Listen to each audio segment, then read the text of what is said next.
Welcome to my channel. Friends, बच्चे हमारे देश का भविष्य हैं और हर पेरेंट यही चाहता है कि बच्चे पढ़े लिखें और जीवन में सफलता प्राप्त करें।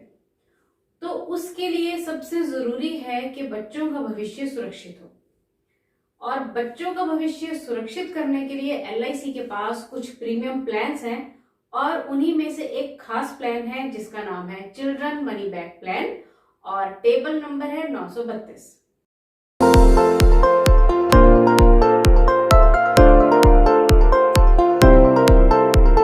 तो चिल्ड्रन मनी बैक प्लान एक non linked with profit regular premium money back plan है। तो देखिए, जैसे हम पहले भी बात करते हैं, नॉन लिंक्ड का मतलब है यह प्लान मार्केट से लिंक नहीं करता है, तो इसमें लगाया गया पैसा सुरक्षित रहता है। With profit means insurance company को जो फायदा होगा वो अपने पॉलिसी होल्डर्स के साथ in the form of bonus और फैब शेयर करेगी। और रेगुलर प्रीमियम का मतलब है जितनी पॉलिसी की टर्म होगी उतने साल इसमें प्रीमियम देना पड़ेगा। और मनी बैक प्लान का मतलब है ऐसा प्लान जिसमें पॉलिसी खत्म होने पर मैच्योरिटी तो मिलेगी ही, पर पॉलिसी की टर्म के दौरान मनी बैक्स भी मिलेंगे। तो सिंपली हम कह सकते हैं कि यह एक स्पेशल कॉम्बिनेशन बनाया गया है जिसमें कि बच्चों के फ्यूचर को सेव करने के लिए मनी बैक्स भी दिए गए हैं ताकि उनकी एजुकेशन, मैरिज और बाकी नीड्स को पूरा किया जा सके, और एंड में मैच्योरिटी भी दी गई है। इस प्लान में आपको दो चीजें पहले खास तौर पे समझनी होंगी कि इस प्लान में जो पेरेंट होगा वो रोल प्ले करता है प्रपोजर का, और जो चाइल्ड है वो होता है लाइफ अश्योर्ड। अब देखिए, प्रपोजर का मतलब है ऐसा व्यक्ति जिसके साथ प्रपोजल तैयार किया जाएगा, या हम सिंपली समझ सकते हैं कि इंश्योरेंस कंपनी जो कॉन्ट्रैक्ट बनाएगी वो बनाएगी प्रपोजर के साथ, या जिसे हम प्रपोजल भी कहते हैं। और जो लाइफ अश्योर्ड है इसका मतलब होता है ऐसा व्यक्ति जिसका बीमा किया जा रहा है। तो सिंपली जो पेरेंट है वो प्रपोजर है और जो बच्चा होगा, चाइल्ड होगा, वो होगा लाइफ अश्योर्ड। तो चलिए अब हम इस प्लान के फीचर्स को डिस्कस करते हैं।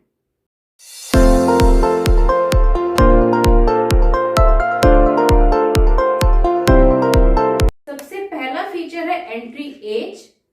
तो एंट्री एज इस प्लान में होगी 0 से 12 ईयर, यानी कि 0 साल से लेके 12 साल तक का बच्चा जो है वो इसके लिए एलिजिबल है।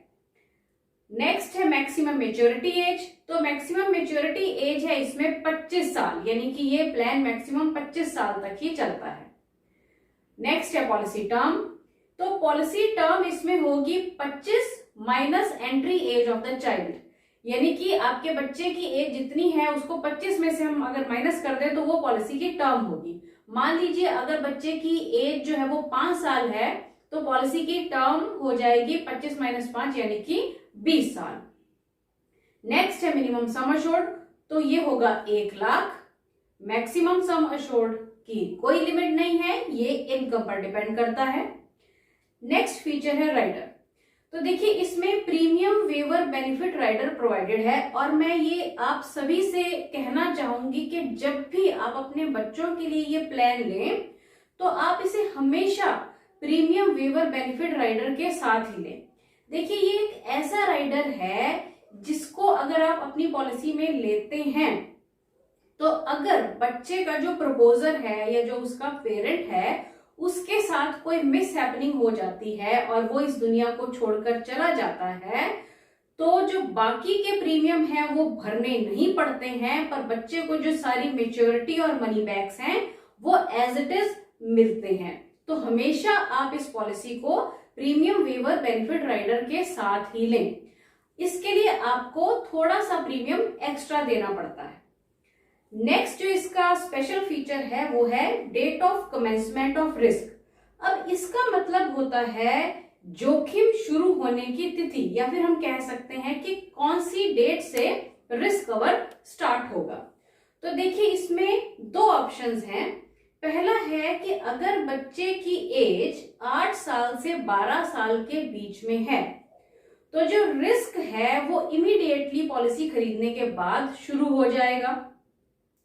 पर दूसरी ऑप्शन कहती है कि अगर बच्चे की एज 8 साल से कम है तो या तो जब बच्चा 8 साल का कंप्लीट हो जाएगा तब ये रिस्क स्टार्ट हो जाएगा, या फिर पॉलिसी इशू होने के 2 साल बाद, जो भी ऑप्शन में जल्दी हो रहा हो, तब से जो date of commencement of risk है वो स्टार्ट हो जाएगी, यानी कि जो रिस्क कवर है वो शुरू हो जाएगा। नेक्स्ट इसका फीचर है date of vesting under this plan. अब देखिए, डेट ऑफ वेस्टिंग का मतलब होता है अधिकार मिलने की तिथि। देखिए, क्योंकि हमने इसमें बात की कि जो पेरेंट है वो प्रपोजर है और बच्चा जो है जिसके नाम पर पॉलिसी ली जा रही है वो लाइफ अश्योर्ड है। पर देखिए, जो अधिकार मिलना, इससे क्या है कि जैसे ही जो बच्चा है जिसके नाम पर पॉलिसी ली गई है वो 18 साल का हो जाता है, तो जो पॉलिसी है वो ऑटोमेटिकली बच्चे के नाम पर वेस्ट हो जाती है, या हम सिंपली समझ सकते हैं कि वो बच्चे को उस पॉलिसी का अधिकार मिल जाता है। नेक्स्ट, अब हम इसके बेनिफिट्स की बात करेंगे।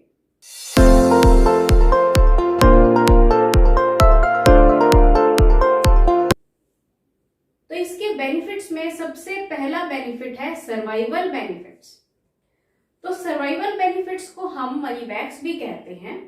देखिए, अगर पॉलिसी इन फोर्स है तो इसमें 3 मनी बैक्स मिलते हैं जो कि 18 साल, 20 साल और 22 साल की एज कंप्लीट होने पर मिलते हैं। यानी कि आपका बच्चा जब 18 साल का कंप्लीट हो जाएगा तो उसको एक मनी बैक मिलेगा जो कि सम अश्योर्ड का 20% होगा।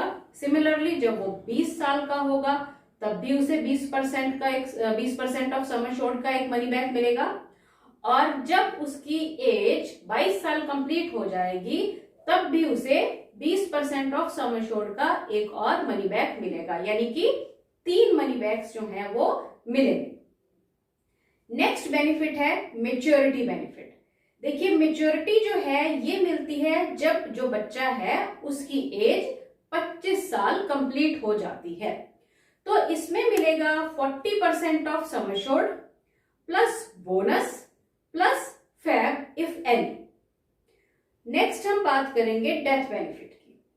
तो देखिए, डेथ बेनिफिट में क्या है कि जैसे हमने अभी पहले भी बात की कि इस पॉलिसी को हम प्रीमियम वेवर बेनिफिट के साथ अगर लेते हैं और जो पेरेंट है या प्रपोजर है उसकी डेथ हो जाती है तो पॉलिसी बंद नहीं होगी, पर उसके प्रीमियम जो हैं वो नहीं देने पड़ेंगे फैमिली को, और जो सारे बेनिफिट्स हैं जिनमें कि सर्वाइवल बेनिफिट और मेच्योरिटी बेनिफिट है वो एज इट इज बच्चे को मिलेंगे टाइम टू टाइम। अब हम बात करते हैं कि अगर डेथ जो है वो बच्चे की हो जाती है तब जो है इसमें डेथ बेनिफिट क्या होगा। तो इसमें 2 ऑप्शंस में हम बात करेंगे। पहला है कि before date of commencement of risk, यानी कि अगर death date of commencement of risk से पहले हो जाती है तो जितना प्रीमियम भरा गया था उस डेट तक उसमें से टैक्सेस अगर निकाल दिए जाएं तो वो प्रीमियम जो है वो वापस मिल जाता है प्रपोजर को। और दूसरी ऑप्शन कहती है कि अगर डेथ जो है वो date of commencement of risk के बाद होती है तो सम अश्योर्ड प्लस बोनस अगर कोई उस पॉलिसी में है तो वो प्रपोजर को दे दिया जाता है। बोनस की जो वैल्यू है वो इस बात पर डिपेंड करती है कि पॉलिसी कितने वर्षों तक चली है, क्योंकि अगर पॉलिसी ज्यादा से ज्यादा वर्षों तक चलती है तो बोनस की जो वैल्यू है वो बढ़ती रहती है। नेक्स्ट इसका बेनिफिट है सरेंडर। आप इस पॉलिसी को सरेंडर भी करवा सकते हैं, बस आपकी पॉलिसी 2 साल तक पूरे चली होनी चाहिए। नेक्स्ट बेनिफिट है लोन। आप इस पॉलिसी पर लोन भी ले सकते हैं, इसमें भी सेम कंडीशन है कि पॉलिसी 2 मिनिमम सालों तक चली होनी चाहिए। और लास्ट बेनिफिट है इनकम टैक्स बेनिफिट। तो इस पॉलिसी में जो आप प्रीमियम भरते हैं उसमें आपको टैक्स में छूट मिल जाती है अंडर सेक्शन 80C, और जो मेच्योरिटी आपको इस प्लान में मिलती है वो भी टैक्स फ्री है अंडर सेक्शन 1010D। चलिए अब हम इस प्लान को एक एग्जाम्पल के साथ समझेंगे।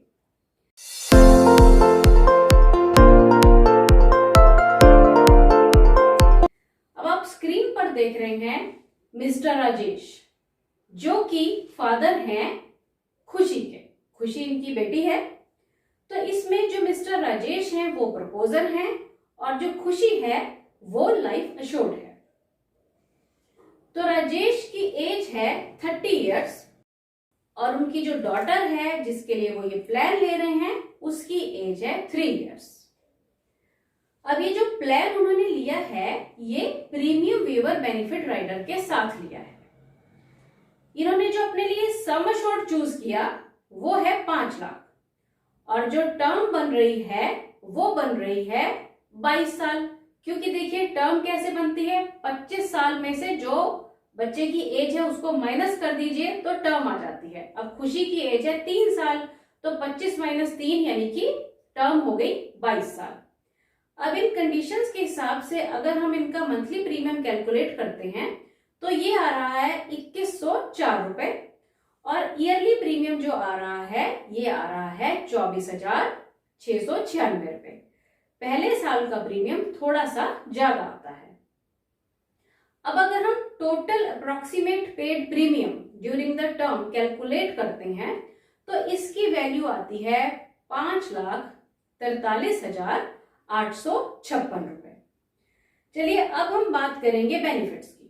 तो सबसे पहले तो मिलेंगे सर्वाइवल बेनिफिट्स या जिनको हम मनी बैक्स भी कहते हैं।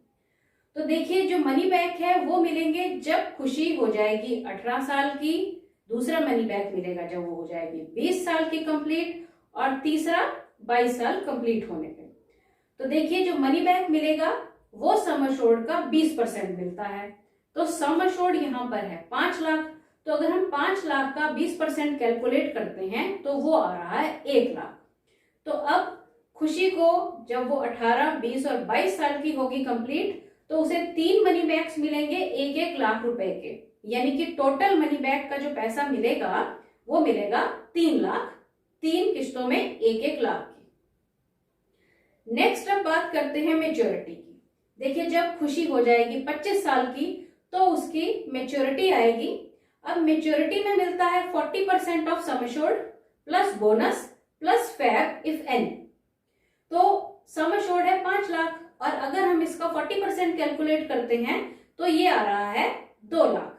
तो देखिए 2 लाख हो गया सम एश्योर्ड और बोनस इस पॉलिसी में बन रहा है 4,95,000 और फैब जो बन रहा है वो बन रहा है 75,000 और इन सभी को अगर हम जोड़ते हैं तो टोटल मेच्योरिटी का अमाउंट बन रहा है 7,70,000। इस मेच्योरिटी में जो बोनस और फैब है ये LIC द्वारा हर साल डिक्लेयर किया जाता है और ये मैंने करंट रेट पर कैलकुलेट किया है तो इसकी वैल्यू में थोड़ी बहुत वेरिएशन आ सकती है। अब अगर हम टोटल अप्रोक्सीमेट रिटर्न जो कि मेच्योरिटी पर मिला है और मनी बैक्स के रूप में मिला है उसको कैलकुलेट करते हैं तो ये हो गया है 10,70,000, यानी कि इन्हें 10,70,000 रुपया टोटल मिल रहा है। अब हम बात करते हैं कि अगर खुशी के फादर जो कि है मिस्टर राजेश, उनके साथ कोई मिस हैपनिंग हो जाती है और वो ये दुनिया छोड़कर चले जाते हैं तो क्या होगा। देखिए क्योंकि ये पॉलिसी ली गई प्रीमियम वेवर बेनिफिट के साथ तो प्रीमियम पेमेंट तो बंद हो जाएगा पर पॉलिसी बंद नहीं होगी, यानी कि खुशी के परिवार को प्रीमियम नहीं भरना पड़ेगा पर पॉलिसी चलती रहेगी और जितने भी सर्वाइवल बेनिफिट्स हैं जिसको मनी बैक भी कहते हैं और मेच्योरिटी जो है वो एज इट इज खुशी को मिलेगी। अब हम बात करते हैं कि इन केस दुर्घटनावश खुशी के साथ कोई मिस हैपनिंग हो जाती है तो date of commencement of risk के बाद उसके प्रपोजर को सम एश्योर्ड प्लस बोनस अगर कोई है वो मिल जाएगा। आई होप आपको इस पॉलिसी के सभी फीचर्स और बेनिफिट्स क्लियर हो गए होंगे। अगर आपको ये वीडियो अच्छी लगी then do like, share and subscribe my channel. Thank you and best of luck.